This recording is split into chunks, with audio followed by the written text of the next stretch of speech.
Hi, welcome back to Guessagaingaming, and so an unscheduled little video here. I'm going back to Assassin's Creed Origins, which I've done a few little videos of previously, and I've been playing it off channel off and on. I play lots of different games off and on depending on what mood I'm in. Some games I play a lot, some games I play just in bursts kind of, and this is one of those kind of burst games, I guess. A bit like, I don't know, Mass Effect Andromeda is another one where I have a few days, sometimes a week, where I play it a lot and then I kind of get, I don't know, frustrated, bored with it.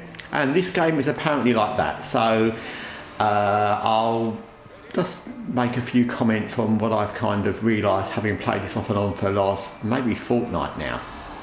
So I was doing this mission, which is kill some priests, find the right priest to kill, which is a little bit annoying actually, because I've already done it once and I failed to find the right priest because it says find the priest with a cough and a blue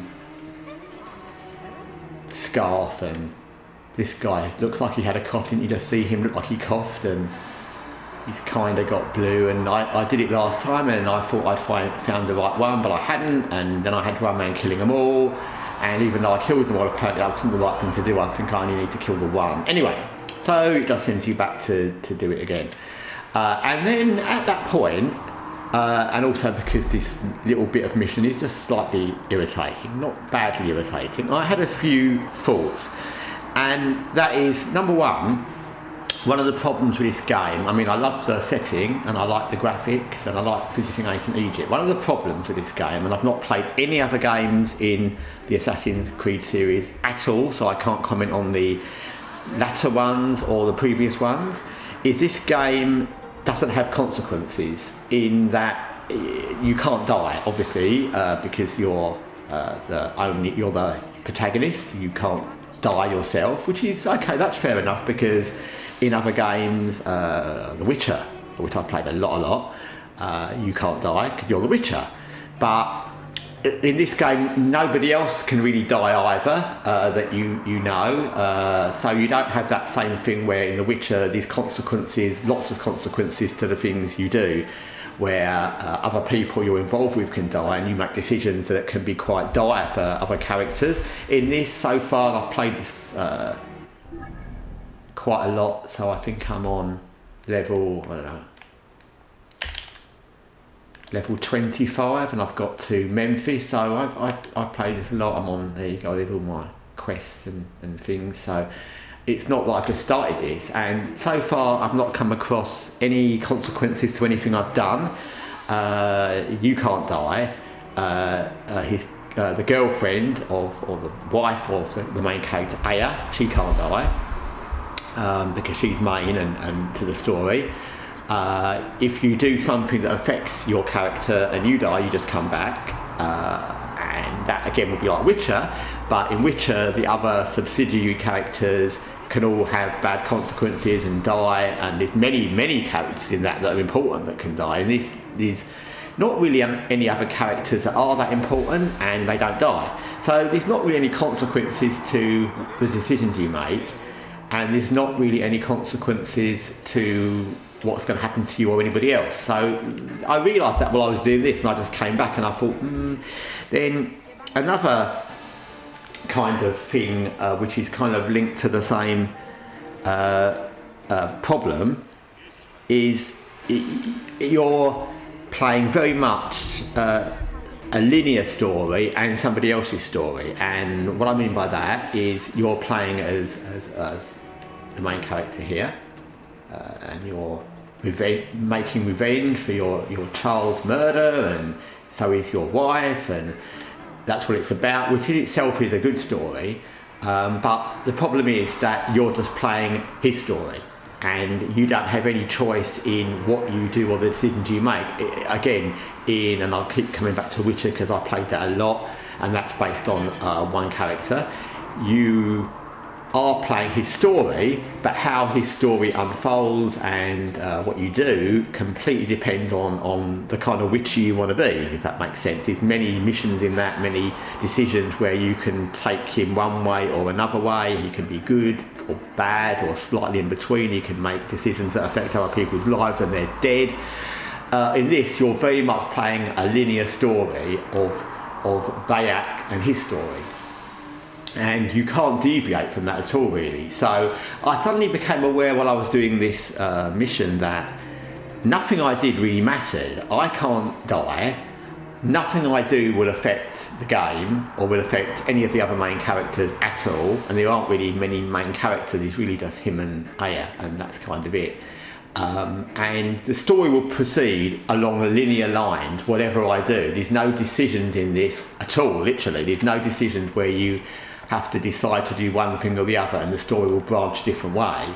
At least if there is, I've not come to it yet, and I've been playing this a lot. So there's no, you're just playing his story, and however you play it out, that's how it plays out. There's nothing you can do to change it. I can't imagine at the end of this game I would ever want to play it again, other than I might want to come back and look at Egypt again because it's very nice. But apart from that, I can't see how you'd ever want to replay this, because the story will always be the same. All the things that happen will always be exactly the same. The decisions you make, you will still have to kill the same people. If you don't kill them, you'll still have to kill them. You can't change that. You will have to do the same things that he does. There's no options to do or not do them. And the story follows a very linear path of what his story is, and it's predetermined. And at a certain point, that becomes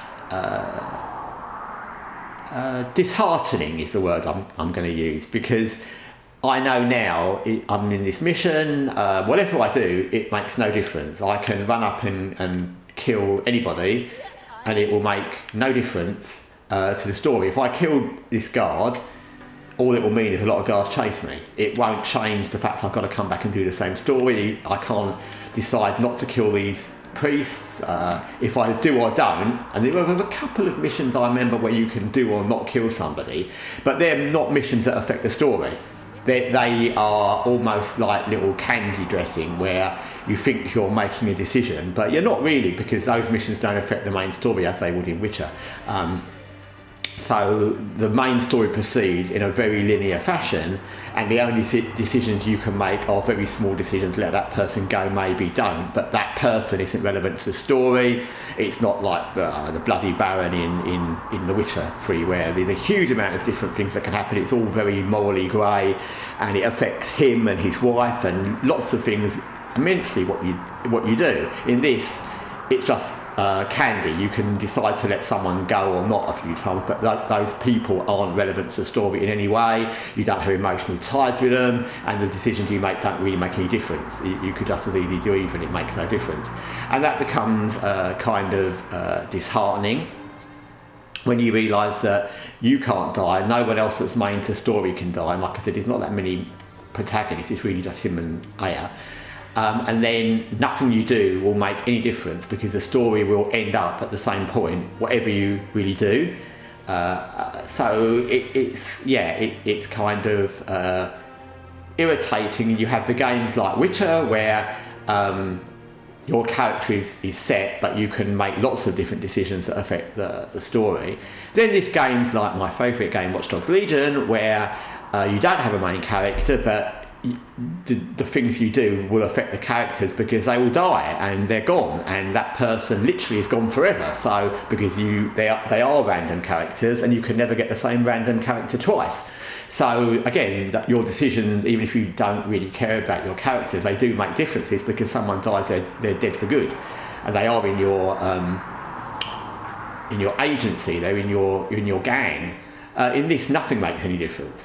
And I just realised when I was playing this yesterday that I just didn't care, because I realised that whatever I do, it's going to come to the same point. It's almost like watching a very long movie like Lord of the Rings or Dune, where the movie is interesting, but you're not actually making any difference, because you're watching, and yes, you're moving around and you're doing things and you're killing people and you go to bases and kill things, but the decisions you make don't actually have any consequences or have any long-term effects in the whole story. And yeah, I kind of not realised this suddenly. I knew it was linear a long time back, but I suddenly came across this overwhelming feeling that I don't care, because I know whatever I do, the story will come to the same point. Not just now, this part of the story will come to the same point, but later the story will end up at the same point, because that's how the game is set. And I see from reading online about Assassin's Creed Odyssey that in that game there's plenty of choices and things that you do differently, more in tone with Mass Effect or Witcher, and that will be very good.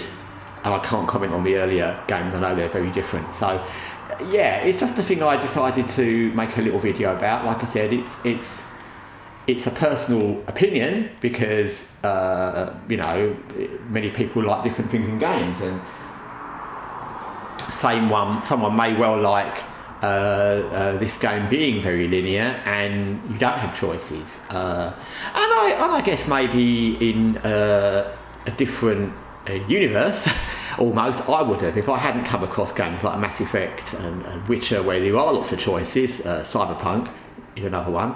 Then maybe I wouldn't notice, but because I played all those games where there were plenty of choices, and your choices do make a difference to other relationships in the game, how the game ends. You have many different things that can happen. Other main characters can die, you can have bad relations with them, then it does make a difference. And I decided, like, I'm just on this now to show the video, but I'm not going to continue playing this for the moment, because I think I've kind of had enough of playing somebody else's story that I can't change. Even compared to Mass Effect Andromeda, which I've been playing kind of in tandem with this, and XCOM 2 and Watch Dogs Legion and a few other things. Mass Effect Andromeda at least has choices, and there are lots of different choices, and some of them make a difference, some don't, but at least the story feels more like you're picking and choosing how to help your allies and how to help your friends and who you want to be friends with. Whereas in this, even the romance option is like you've got a wife and that's it. You don't have any choice to really befriend anyone that's not your friend, or romance anyone that's not the person you're with. Again, unlike Witcher, where you have plenty of romance options, or people that are kind of previous girlfriends, and you can romance new people. So anyway, I just wanted to make an observation of this. I think I've done 2 videos in the past, and one was like a very positive one, which was how great the graphics are, which I stick with, that's great. Another one was a video of a little mission when I took over a base, and again the gameplay in this is good, it's fun, but as it's a very long game, the longer you play and the more you realise that you're kind of, there's a lot of kind of similar quests, take over a base, do the same kind of things again, a bit like, it's a Ubisoft game, so a bit like Far Cry, take over a base, go and do this, save that person, side quests, and that you don't have that many relationships really at all that last. In fact, there's really only him and his wife, and everything else is kind of just candy for the story, and you are just following someone else's story. You kind of get a bit tired. So I'll come back to it, I'm sure, like I do, but that's my thoughts at this moment on Assassin's Creed Origins. Thanks for watching, and like I said, these are just my thoughts. I'm sure other people have positive and negative thoughts, and like I said, in this game, having played it quite a long time off and on, I've had different thoughts, and like I said, it's just because it's a long game. And the more you get into it and realise you're not really making a difference, other than killing people really, you're just kind of facilitating him doing what he's going to do, then it becomes a bit less fun. Anyway, thanks for watching, take care.